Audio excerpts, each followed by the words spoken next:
particular, you just look to the Ole Miss game where we did not play efficiently enough in the offensively to start the game in the first half, got ourselves behind, and then played well in the second half and had an opportunity to win the game.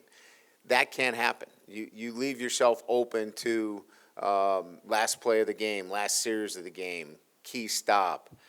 We just need to play a complete game where our offense complements our defense and special teams. That hasn't shown itself yet. It will. We've worked hard on that. Our players have committed to that. And now we'll get an opportunity to show ourselves against a really good South Carolina team, a team that, I think many know is led by Lenore Sellers, who's an outstanding athlete, incredible arm, has the ability to change a game. We saw what he did against us last year. Certainly somebody that we have to make sure does not wreck the game for us. Again, Coach Beamer does a really good job in all phases, but, their special teams this year in particular, really show themselves. I think that's going to be a great challenge for us. They've got an outstanding returner. They've changed the game in a couple of instances on special teams. Vakari Smith, as you guys know, he's got 3 punts for touchdowns already. So that gets your attention immediately, and understanding how important special teams will be in this game. Last year they blocked the punt. Generally, as you know, if you block a punt in a game, you stand a great chance of winning the game. We're still fortunate enough to win that game. So we've got to be really clean in special teams. We've got to be able to accent the things that we do well, as well in terms of our returners. But we've got to play really well in special teams. Defensively, they've got an elite pass rusher, probably one of the best that we'll see all year. I think, when you look at guys in this league, everybody's got the ability to rush the passer. But again, I think in our situation, we're going to have to do some things to take care of Dylan Stewart. We're going to have to, be very cognizant of where he is.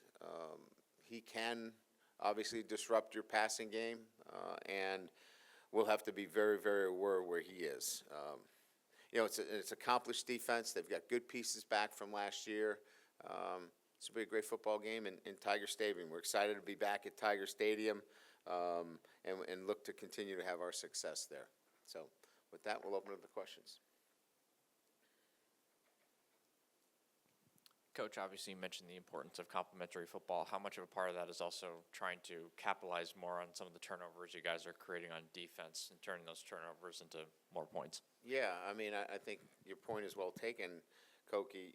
Those have turned into field goals.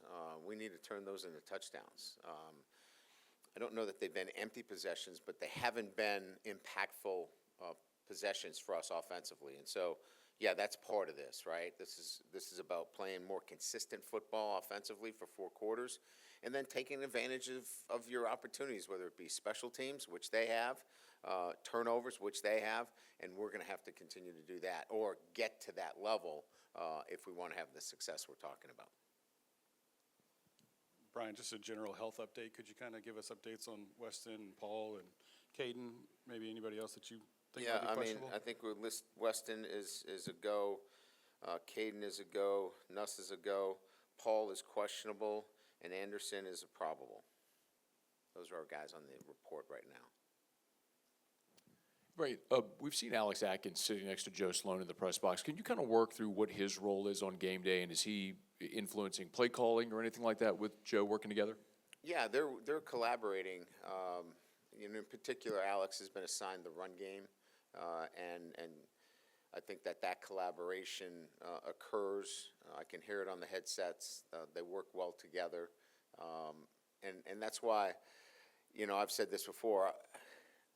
We want to run the ball more efficiently, but I see the signs of that coming together. So we expect that to get better and better as the season goes on. But yeah, those two are collaborating on game day.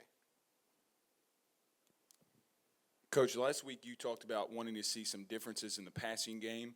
Yeah. Can you go into a little bit more detail on that? And then secondly, would you want to see the receiver rotation maybe in series be reduced, or is that what you were talking about? Can you just elaborate a little bit more? I think last week or 2 weeks ago, you saw less personnel moving in and out of the game at the wide receiver position. We were setting almost every play for a particular player, and in some instances that's good, but sometimes you don't get the flow of the game, right? There's two things going on. So I think we felt more comfortable what the rotation was last week in terms of our receivers being in and out of the game. And look, I think at the end of the day, it's more explosive plays. We were 1 of 7 when we threw the ball down the field. We've got to hit some of those shots that we came up short on. Those are big plays that usually led themselves for us to touchdowns. So big plays down the field, we've got to hit on those. And then I think finding a nice rhythm offensively where we're not, going over the boards every time, on a shift change. We've got to be a little bit more consistent with our flow. This game included, but also just around the country, there were a lot of quarterbacks heading into the year that people were very, very, very, very excited about, but hasn't always necessarily gone to plan for those guys. So since it's more of a nationwide trend, do you think it's more about quarterback development at the high school level? Is it about the way defenses are sort of attacking quarterbacks nowadays? Like, is there anything that sort of goes into this, or is this just a big coincidence and I'm making this all up? You left me plenty of room there. Koki. Your shield is down. I love it. Look, I come at from this a different perspective, right? I think we have all this build up to the season. We have all this time to read and think about who the best is, and everybody's got to get their shout out as to who the best quarterback is and and sometimes that's just, not realistic. I think what I'm more interested in is let's be a little bit more patient. Let's see how this thing plays out. We got a big stretch of games in front of us. Whatever your narrative is on our quarterback, so be it. You earn what you get in everything you do in life. But there's so much in front of us. So I just think maybe the lesson is in everything we do in life, let's be a little bit more patient. Let's wait till all the facts get out. Let's be a little bit more interested in what this process looks like than trying to get out with some kind of announcement right out of the gates. That's just my opinion. This probably dovetails into that, but last week some unsettling news regarding Kyron Lacy's situation there. Just him having been a part of this team, what were your thoughts on that, and will you use it to address the team regarding it now? No, look, and it does. It kind of follows up on Koki's question is that, I thought that this is a process that takes time. I think I said back in, when this occurred that let's wait until all the information comes out, because for us to make these, universal statements early on, it doesn't serve anybody well. And so, I don't have any facts here. I'm following it just like you guys are. Let's just be patient and make sure that all the information gets out. He's loved by us, was loved before and is loved after. So, there's not really a need to talk to our team. They follow it. They love Kyron. He was a great teammate, and he's going to be missed. Coach, how did Nuss respond to last week, and what do you think you'll have for him this week in preparation for the game? Yeah, I mean, he's like I said, he's feeling better and better. We didn't do a lot with him last week. We wanted to use that as a recovery week for him. Obviously he did a lot with VR. He stayed involved in everything that we're doing, run game checks, blitz checks, things of that nature. But we just cut him down from, the throwing. And obviously we're going to go out today. We'll get a bonus day in terms of being able to practice today. So our expectations after talking to him is he feels good and he's ready to go.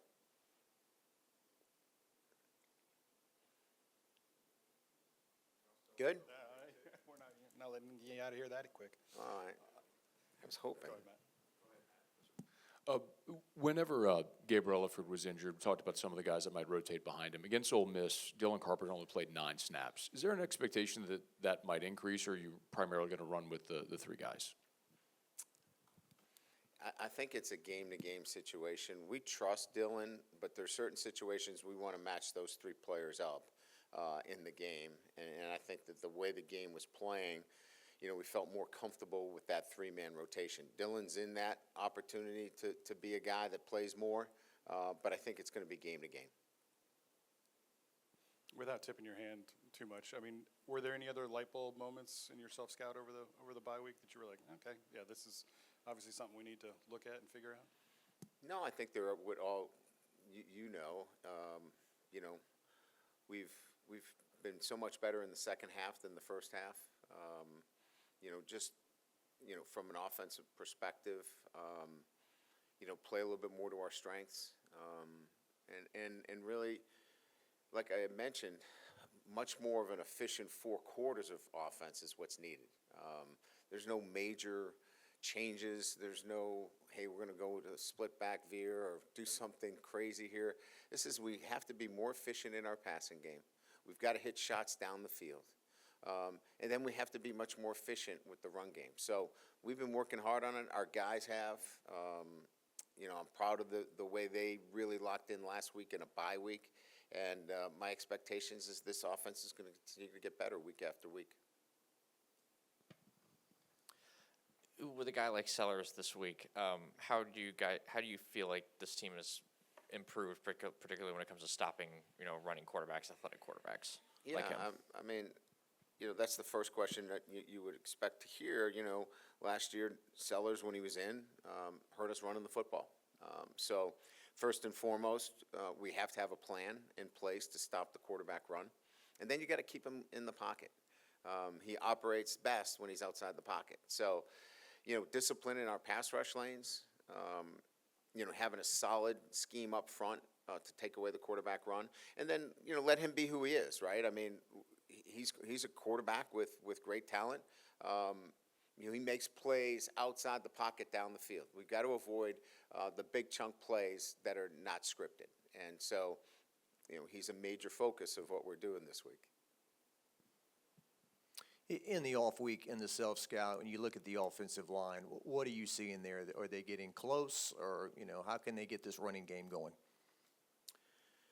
Well, again, getting the running game going is a relative term to, for me, in terms of efficiency. You don't want to be one-dimensional, but you want to be able, when you run the football, you can have some success, like we did against Ole Miss late in the game, right? How do you carry that to, where we're going to bludgeon people up front? That's not who we are right now. But we need to have a running game that keeps you honest, that you can't, put 5 guys in the box and cover down with 7 others. So fair box runs, we've got to be better at, and we've got to be able to run the ball efficiently when you give us that look. If you want to play too high safety and give us fair numbers, we've got to be efficient at running the football, and we will be eventually. Brian, right here in the front. I guess 2 real quick.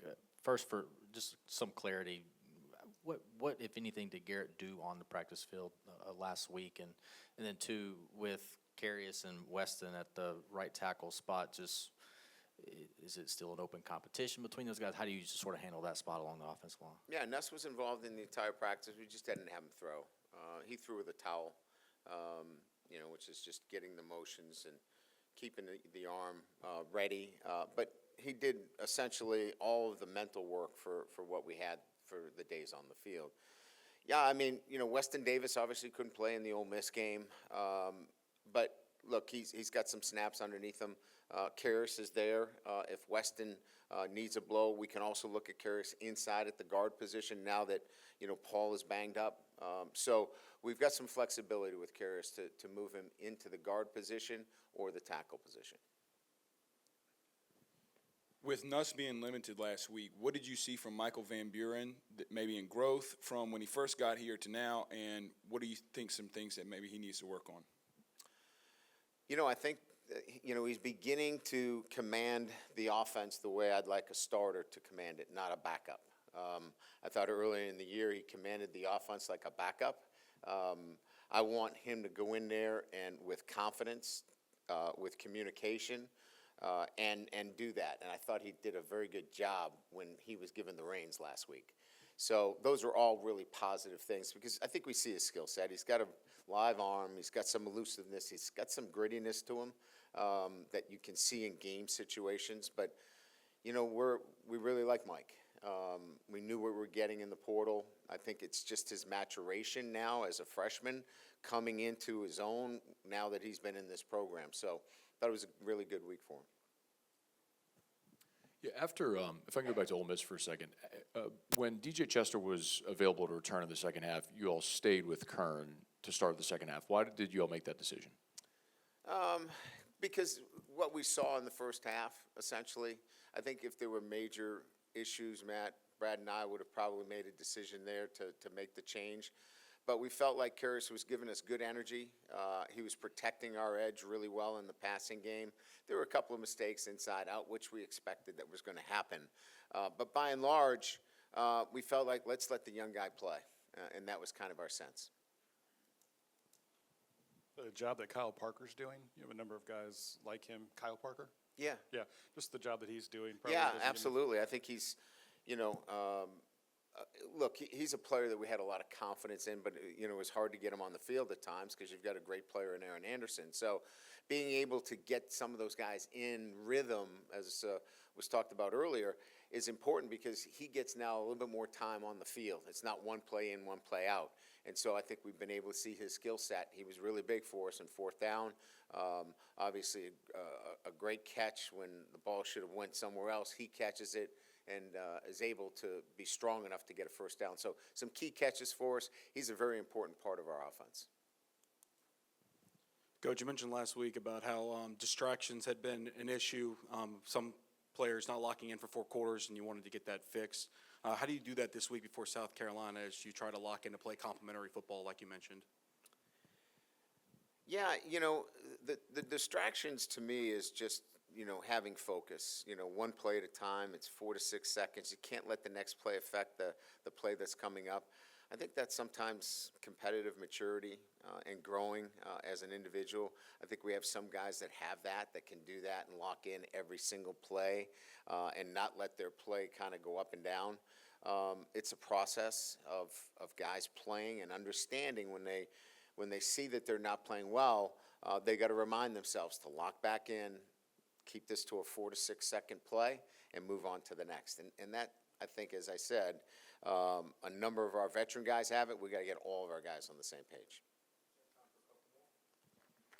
You might have talked about this after the Ole Miss game, but I think people said you ran the ball twice in the first half with a running back, perhaps. Is it a case of having to stick with it sometimes, even when you're not having success? Yeah, it's circumstantial too, a lot, Jacques, in terms of the runs, right? You want to be able to set up what you're doing as a play caller. And look, I think Joe does a really good job. He obviously is under the microscope. I get it. He gets it. We're looking for balance in our offense. And sometimes the circumstances are such that, a run call doesn't make sense here. But we clearly understand the need for balance. We clearly understand the need to complement our defense, and you can't do it just by throwing it. Absolutely. The focus is on the offense. So the defense gave up some big plays, maybe more than you used to, but at the same time kept you in the game. They were on the field a lot. How did you feel the defense performed at Ole Miss, and what, if anything, needed to be worked on? What Well, points we of emphasis were gave this up 7 points in the second half. Anytime against an Ole Miss offense and Lane Kiffin's offense, if you give up 7, you feel like you should win the game. We just did not meet the level of our defense in that game. Yeah, listen, our defensive players to a man would tell you that was not our best game. But if that's not our best game, it was still good enough for us to win the game if we play up to our standards on offense. That's really, when you break it all down, that's the end of the story there. All right, thank you.